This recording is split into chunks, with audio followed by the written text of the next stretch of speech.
Nous sommes avec Jean-Henri Simonis, président de l'ASBL du château Mondron, un superbe château installé à Jumet, château qui date de l'époque industrielle, l'époque verrière. Ce château devrait être classé, or la région wallonne a dit non, monsieur Jean-Henri Simonis. Mais oui, je viens de l'apprendre, avec une certaine surprise. Les ministres se suivent et ne se ressemblent pas. Il y a quelques années, M. Marcourt avait pris un arrêté de placement sur la liste du patrimoine à sauvegarder.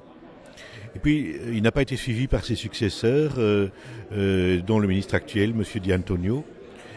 C'est un peu une déception, parce qu'on a déjà commencé la restauration du château, et en fait, il y a les murs, il y a les briques, il y a les tours, et tout ça a beaucoup de valeur, mais il y a aussi ce qui s'y passe. Et c'est ça qui est un peu décevant, c'est que ce bâtiment, il n'est pas là pour le plaisir du patrimoine uniquement, mais aussi parce qu'il y a des tas d'activités qui s'y font.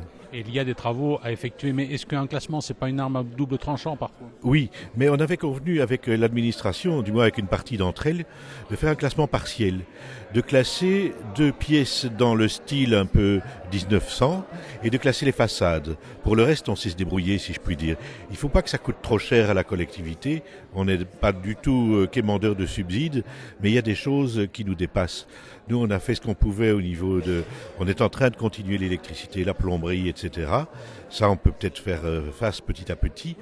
Mais le gros œuvre, les tours, par exemple, c'est impossible sans un soutien actif des pouvoirs publics.